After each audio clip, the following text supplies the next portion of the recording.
Okay? So guys, welcome financial class for OFWs. At of course, hindi ito exclusive lang for OFWs ha. It is open for everyone. Open to everyone, especially overseas Filipinos, no? Simply because we want to dedicate this session. We want to have a special session sa mga kababayan natin who sacrifice so much, no? Away from their family. And sometimes you are able to bring your family, no, in some cases, pero still malayo ka pa rin sa mga mahal mo sa buhay, no? Let's say yung mga magulang mo, yung mga relatives mo. So in short, it's not easy, no? Ako nga, no, when I traveled in last almost 11 years ago, 12 years ago, you know, I went to Singapore to bring IMG there to share to our OFW kababayans there. And I stayed there for 1 month. And for that 1 month, nami-miss ko yung family ko. 1 month pa lang ha. So good thing there is internet. Good thing there is, nung time na yon wala pang Zoom. No? That was 2009. It was Skype. Di ba? So nami-miss ko na. 1 month pa lang ako. Nami-miss ko na yung family ko, yung mga magulang ko, yung kapatid ko. So, ibig sabihin, malaking sakripisyo pag malayo ka sa family. And that's why this session is dedicated to all overseas Filipino friends, loved ones, and relatives who are fighting for a dream. Okay? And ako, to share a very quick background about myself lang po, you know, sinabi ko lang yung pangalan ko kanina. My name is Jess, and that picture there in your slide is my wife, Joanne. So both of us are connected with this company, IMG, as volunteers, financial educators. Full-time po tayo na volunteer. Okay? So maraming mga member ng IMG, full-time or part-time, lahat po tayo volunteers. Okay? And kami ng misis ko, si Joanne, 15 years na po kami sa community na ito.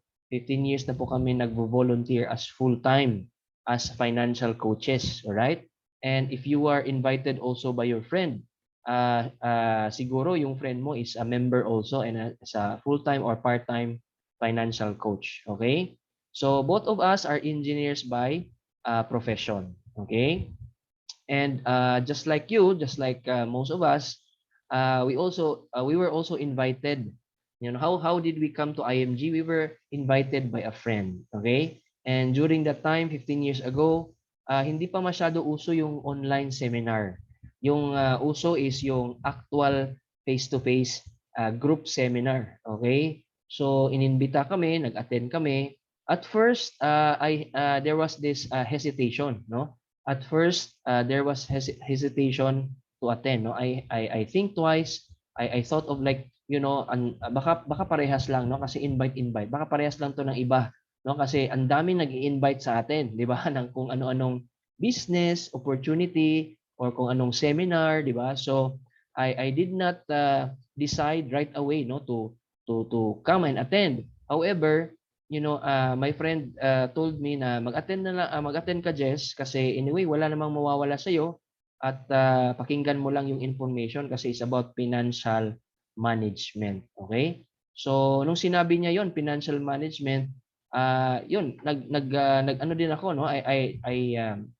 Nag-hesitate din ako because inisip ko baka para lang yan sa mga mayayaman yung financial management, no? Baka it's for the wealthy only. Kasi inisip ko before yung kaintindihan ko ng financial management, kailangan may pera ka para i-manage mo. Kailangan may financial para i-manage, di ba? So yun yung idea ko before na meet ko si IMG, okay?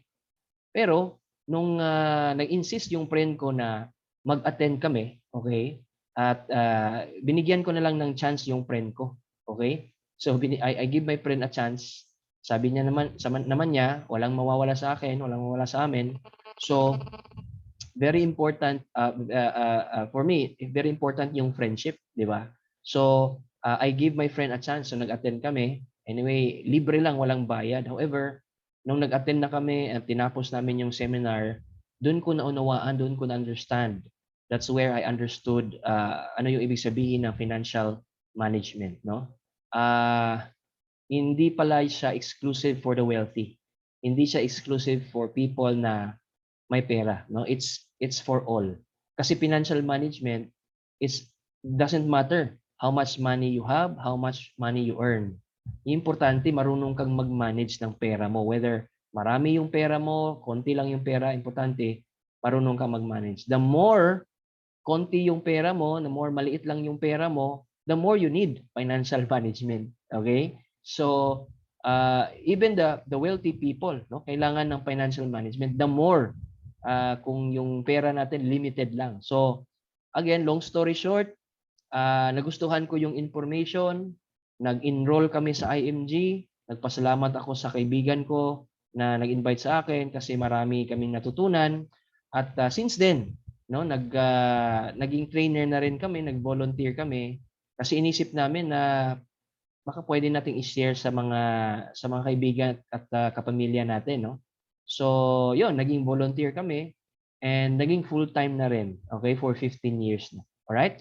So guys, no, for all the first time attendees in this session, uh, try to give yourself, try to give your friend a chance. Kung sino yung nag-invite sa'yo, give him a chance, okay?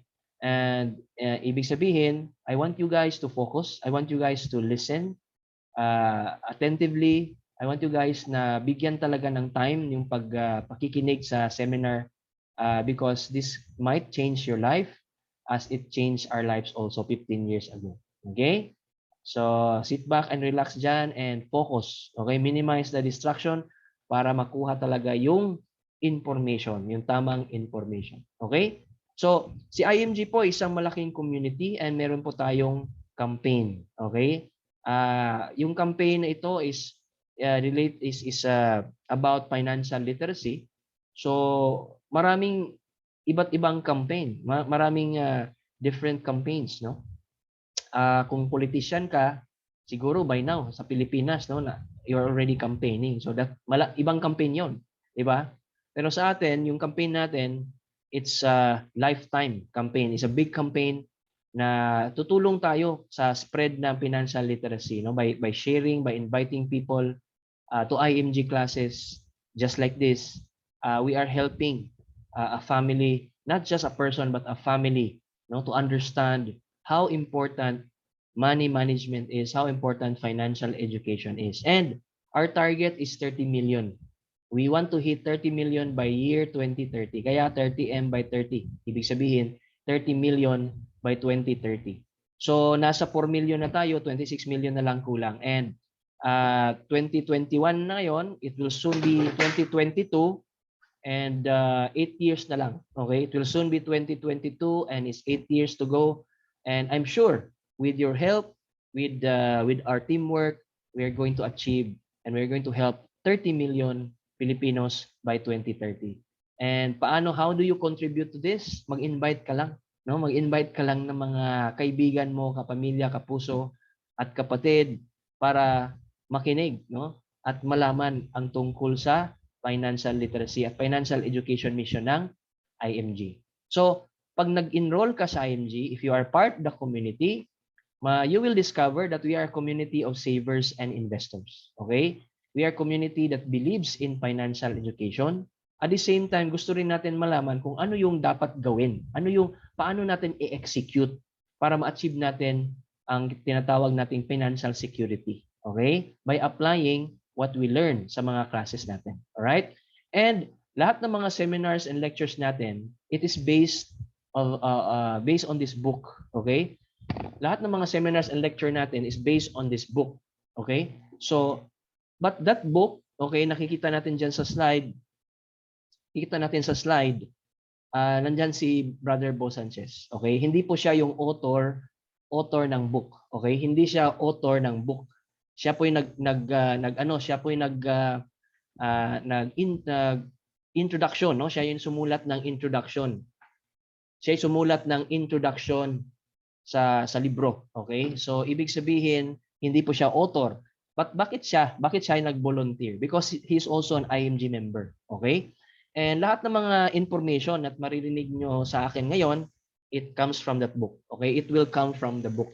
It's based on the book. Okay, now if you want to have a copy of that book, then ask your friend who invited you, kasi there's a soft copy. Especially if you are a member, if you enroll in the community, you will have the complete copy. Okay? At one thing na gustuhan ko sa libro, yung sinabi niya ni Brother Bo, yung introduction, sabi niya, friend, this book is your ticket to upgrading your financial life. Read it, devour it, and share it with people who need financial revolution. So, yung gustuhan ko dyan, 2 words. Okay? 2 words. Financial revolution. Ano ibig sabihin? Para sa akin, revolution is change. Diba? You want to change. Financial, gusto mo mabago yung financial life mo. Okay? Ayaw mo na sa palaging bitin yung pera, palaging gipit, ayaw mo na sa utang, ayaw mo nang hassle sa buhay.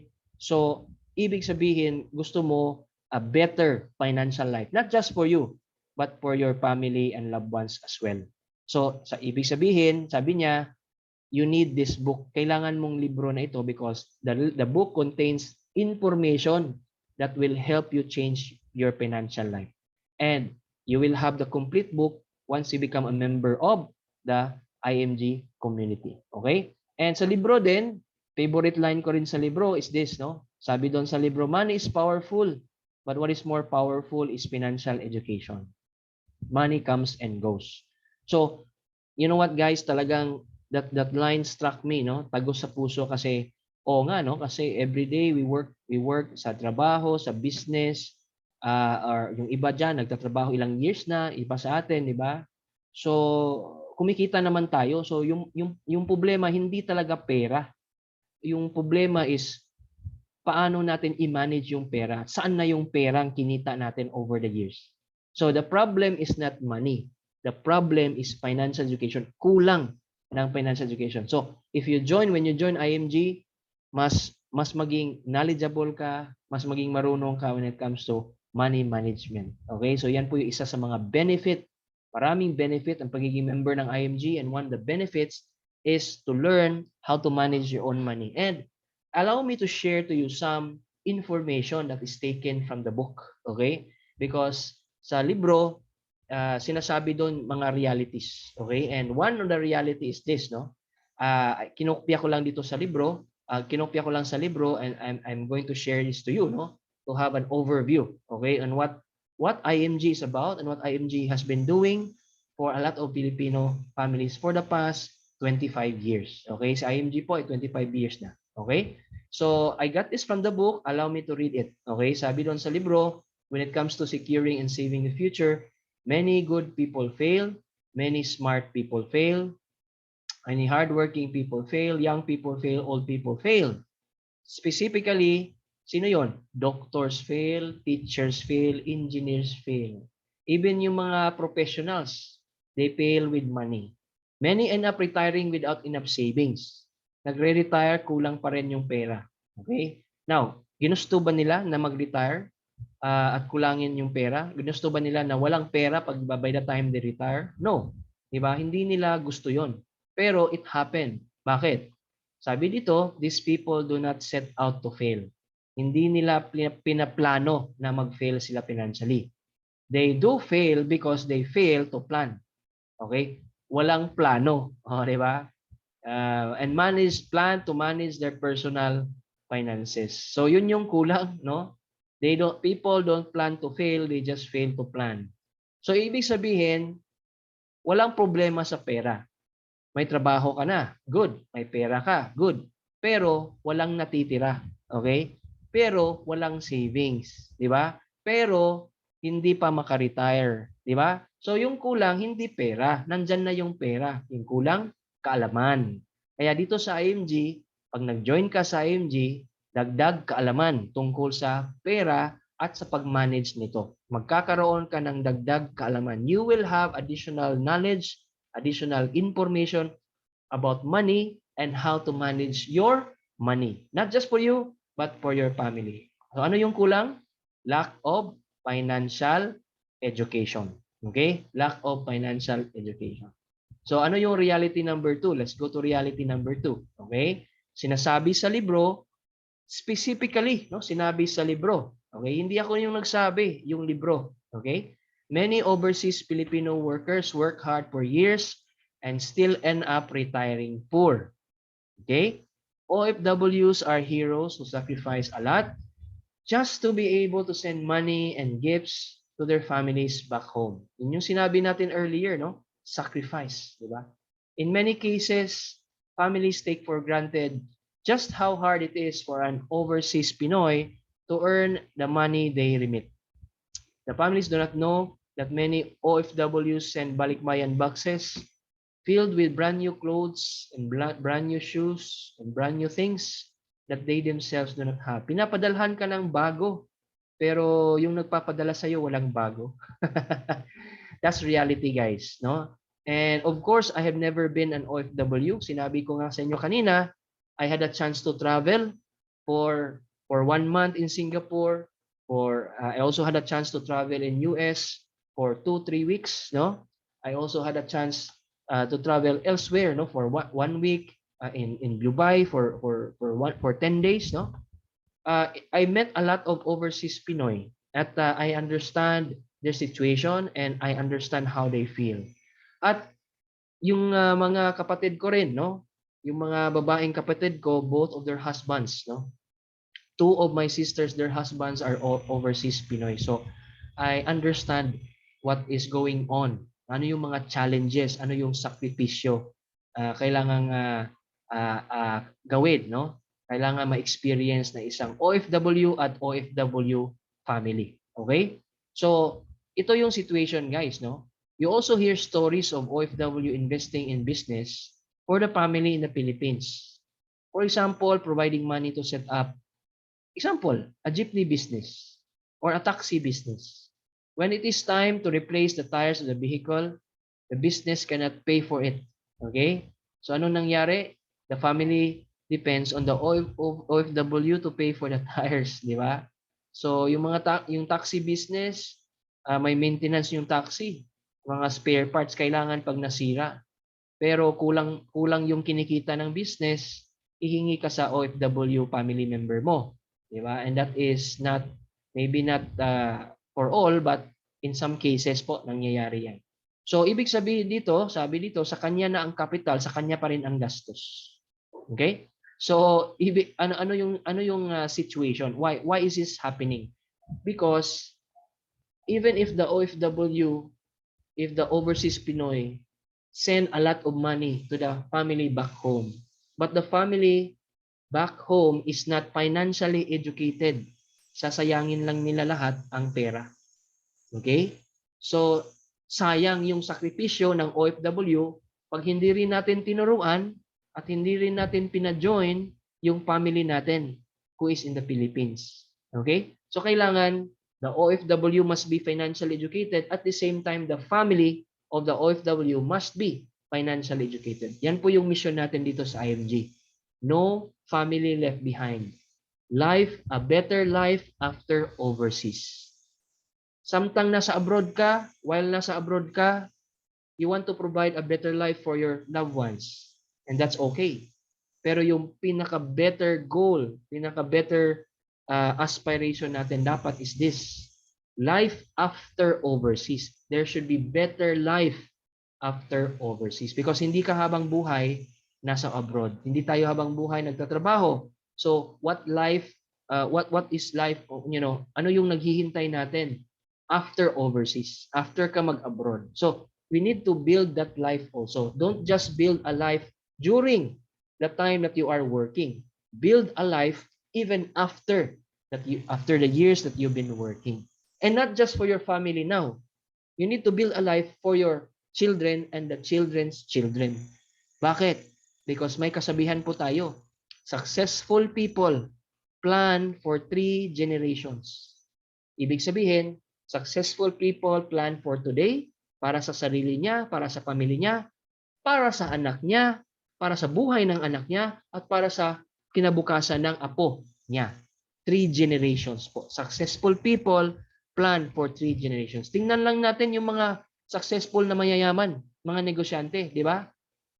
Yung sakripisyo nila ngayon, hindi lang para sa ngayon, para sa kinabukasan ng anak at ng anak ng anak. hindi apo. That is what you call legacy. That is what you call significance. Okay? Successful people plan for 3 generations while the average person plan for the weekends. Di ba? Yung pinaplano lang natin, very short term. Madalas pag average top people daw, short term goals lang madalas, short term plan. Pero pag successful people, long term plan. Di ba? May short term, may long term. So importante, ma-transform natin yung mindset natin into a successful mindset. Hindi lang average mindset, success mindset, successful mindset. Okay? And yan po yung goal natin dito sa IMG. Alright? Because you are not just working hard for yourself, you are working hard for your loved ones, not just for today, but also for the future. And not just for the future of your children, but the future of your children's children.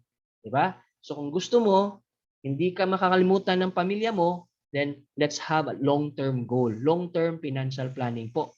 Diba? Ayaw nating makalimutan tayo ng pamilya natin, di ba? Gusto natin long-term, di ba? Do you think si Henry C. kakalimutan pa siya ng pamilya niya? No. Do you think si Gokong Wei, kalimutan siya ng pamilya na? No, di ba? Kasi meron siyang nagawa. Meron siyang nagawang significant, not just para sa sarili niya, para din sa mga anak at para din sa mga apo. So hindi talaga siya makalimutan, di ba?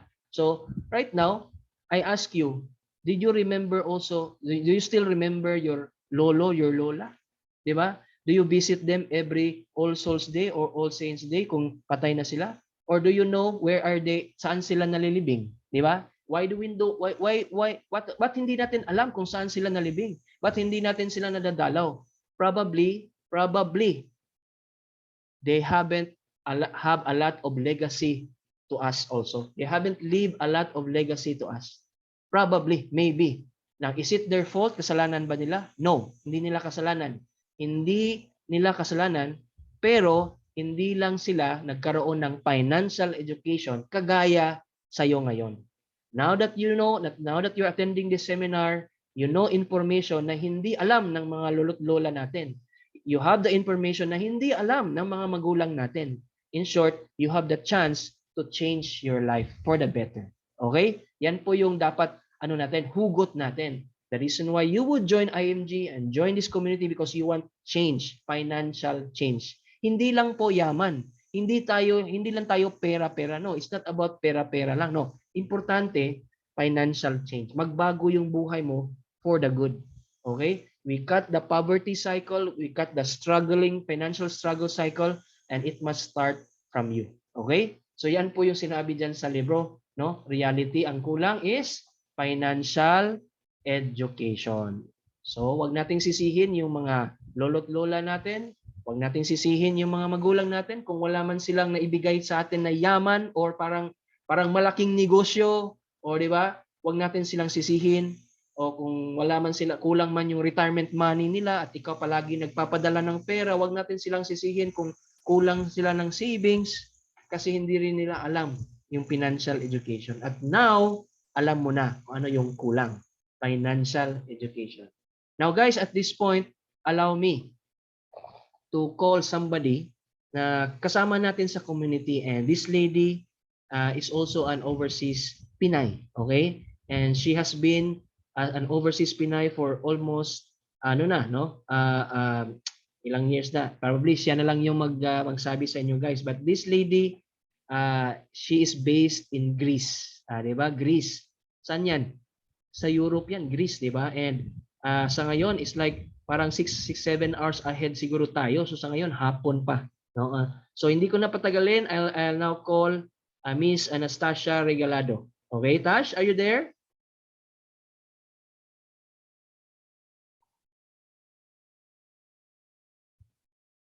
Sige, Tash. Kindly share,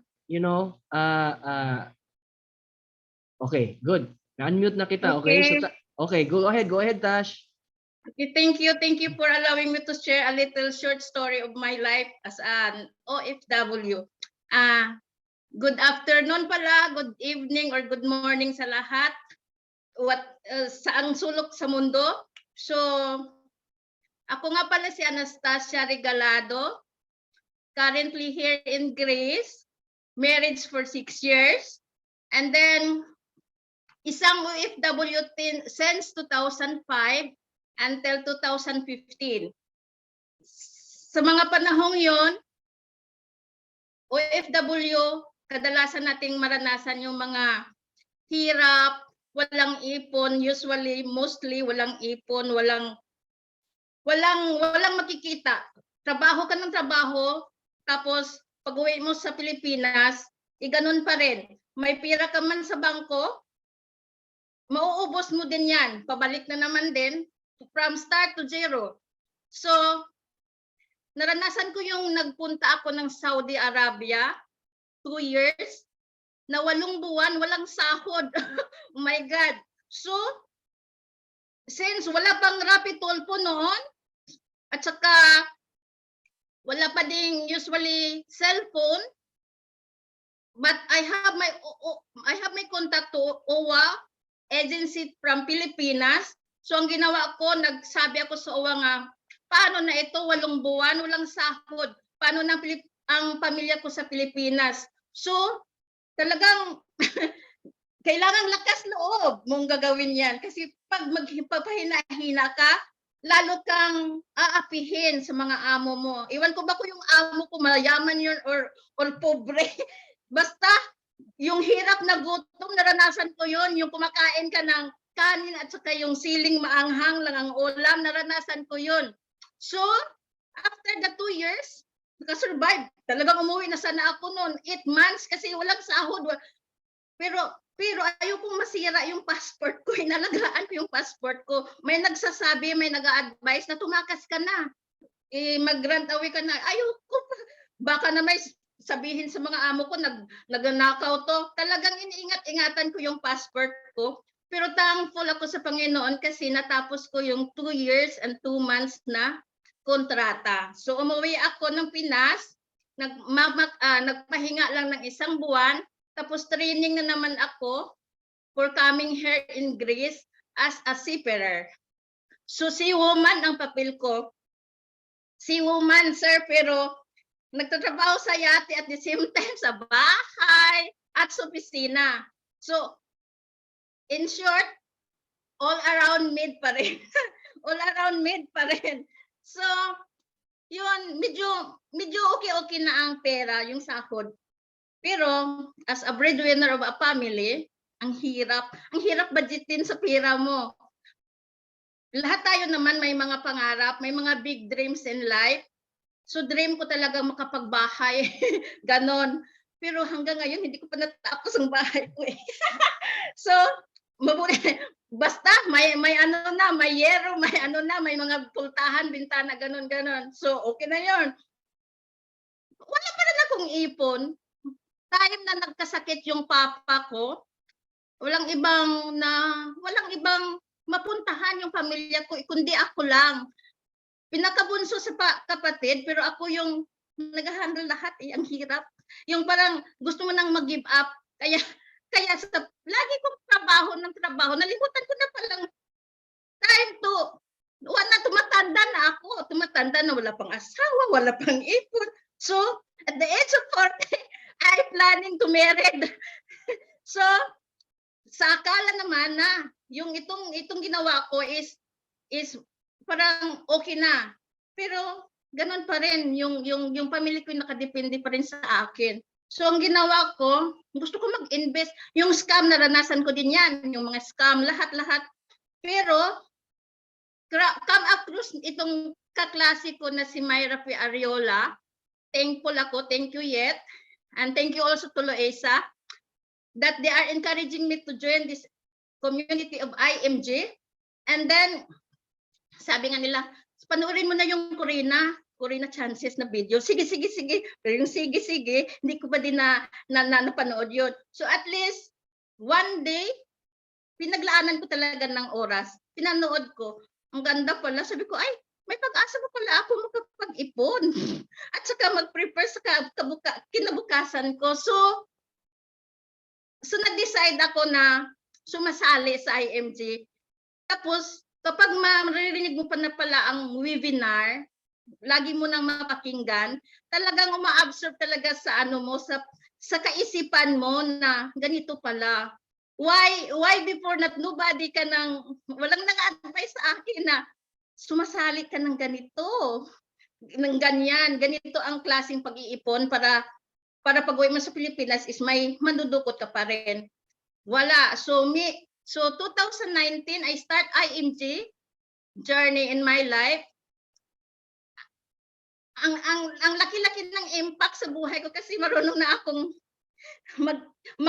mag-separate sa pera ko. May pera pa naman na para sa pamilya, pero may pera din para sa akin at may pera din para sa savings. Ganon.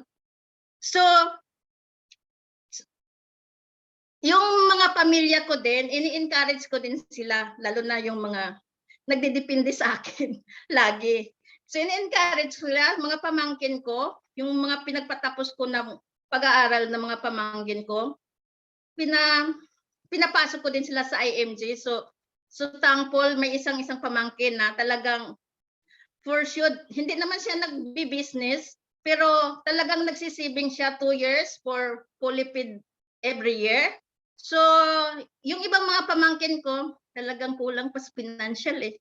Yan talaga ang mission ko. So, at this time, sa mga nakikarinig ng mga OFW na hindi pa nakapag-umpisa, umpisahan yun na kasi hindi ito para sa atin. Sa ngayon. Ito ay para sa kinabukasan natin. Sa pagtanda kasi yan ang always biggest why ko kasi yung paano na pag tumatanda ako lalo na pag walang anak, hindi ako makakasiguro pag yung mga kapatid ko na tinutulungan ko noon, yung mga pamangkin kong pinapaaral noon, kung andyan pa ba sila hanggang ngayon sa panahon ng pagtanda ko. Thank you. Yan lang po, sir. Short story kasi ulan-ulan, nag-blackout. Sorry po. Nalit ako. Sorry, Alright. thank you. Thank you. Thank you, Tash, sa sharing mo. Alam ko may ginagawa ka rin dyan. Alam ko you're still doing your job sa trabaho mo dyan, pero still you found time to share and inspire lahat ng mga attendees ngayon sa session natin. So yan, talagang inspiring. So guys, can we give a thumbs up or reaction dyan kay reaction sa press the reaction button para kay Ma'am Tash, no? Ano ka naman, thumbs up or heart, ganyan, no? Kasi ako rin, no, may natutunan ako sa sharing ni Tash, no? Tama, no? Paano na kung tatanda tayo, we are not sure that yung family natin na tinutulungan natin ngayon, we are not sure, hindi po guaranteed na tutulong sila sa atin pagtanda natin, di ba? It's not guaranteed. Okay lang, dapat okay lang kung may tulong, kung tutulong sila, pero what if hindi? Di ba? We cannot guarantee our children will take care of us when we are old. We cannot guarantee our pamangkin to take care of us when we are old. We can guarantee relatives and loved ones to take care of us when we are old. So we need also to take care of ourselves when we are old. And how do we do that? By saving today. So yung savings natin ngayon will take care of us in the future. Di ba? So yun yung natutunan ko kay Miss Tash. Alright? So thank you, Miss Tash, for inspiring everyone sa session natin. Okay? So guys, I'll give you a bonus because you stayed until the end. No? Kasi patapos na tayo. 1 hour and a half kasi yung session natin. And it's almost, in the Philippines, almost 11:30. 3 to 4 minutes na lang. No? So since you stayed until the end, I'll give you this bonus knowledge. Okay? Do you want bonus knowledge? Type the word yes if you want. Okay? Kung if not, then tatapusin na natin yung session natin. Do you want this bonus knowledge? Type the word yes. Good, very good. Okay, thank you. Ito yung bonus knowledge, guys. Okay? What big advantage do we get if we choose IMG over the other financial companies? Ano yung pinakamalaking advantage? Ano yung mga malaking advantage? Okay? So guys, no? Every financial company dyan, banko, insurance company, investment pawn shop, e-wallet, selling a product and service to you. Binibentahan ka lang. And that is true. You go to the bank, they offer you bank account. You go to insurance, they offer you insurance account. You go to the pawn shop, they offer you insurance, di ba? You go to an e-wallet app like GCash or they sell insurance also. So they are selling a product. There's nothing wrong with that. However, dito sa IMG, we are promoting financial education, which they do not do. Okay? IMG is the only community that encourage and teach and guide you and your family to tie to your church give to your church, save your income, budget and spend wisely. We guide you to pay off your debts ASAP. We help you invest for long term. We help you choose the right investments for you. We help you to how to properly insure yourself. We help you how to choose the right healthcare and save enough for retirement. We help you how to preserve your assets, yung mga binibili mo, mga lupain o kahit ano pang mga assets dyan. Kung pwede, maipamana mo yan. Hindi mo yan maibenta dapat. Importante maipamana at maipasa mo yan sa family mo. We teach you and guide you how to do it. You get legal advice kasi we have a community of lawyers in IMG to help you settle ano man yung problema mo, financial, whatever. We help you on that also as a member of IMG. We help you save on taxes, fees, and purchases. We help you become an entrepreneur. Magkakaroon ka ng online income as a financial educator. Tuturo ka ng turo, di ba? As a teacher, parang teacher ka lang pero financial yung tinuturo mo sa mga kaibigan mo. And then you become a financial coach and then you teach and your knowledge to others and you involve your family in the journey. You educate kasi no one will educate your family except you. Pero how can you educate your family kung hindi mo alam ano yung i-educate, ano yung isasabi mo? So, importante mag-enroll ka and your family comes next also. So, ibig sabihin guys, no one else will continue to work with you and help you build passive income and cash flow and wealth for your family, future generation like we do. Okay? So guys, this is the last slide and you have an assignment. I'll give you an assignment, okay? Talk to your inviter after this. Talk to your inviter ASAP. I-message mo siya ASAP or mag-Zoom kayo ASAP and get verified for the pre-approval or advance approval. Ano yung advance approval? Pwede kang ma-approve as member in advance. Pag you provide the details, full name, email details, etc., pwede kang maging advance approval, magkaroon ng advance approval agad sa membership. Okay? And until the final approval na mag-enroll ka, so sabihin mo yan sa inviter mo paano maging advance approval, magkaroon ng advance approval or final approval or in short, paano mag-enroll. Okay? So guys, this has been Jess Fallier, your presenter, your facilitator, and I wish that lahat ng sinabi ko dyan, kahit hindi nyo na-memorize lahat, I wish that some of the points, some of the information that I shared to you will be enough to change your life, to change your family's life for the better sa financial aspect from now on and from years to come. Just like what happened to me and my family 15 years ago, I pray that it will happen to you. Na mabayaran lahat ng utang, makapag-save, makapag-invest ng tama, makapag-retire, at in short, maging kapiling natin yung family natin mahal sa buhay. Kasi nakakalungkot isipin, ang mga taong nasa puso natin, hindi man lang natin mayakap, nakakalungkot isipin. Kailangan natin gawan ng paraan as soon as possible. Makapag-retire tayo for good. Yan ang isang project natin. Makapag-retire tayo for good para we can see our family spend the rest of our life with our family with enough or more savings, with active income and passive income.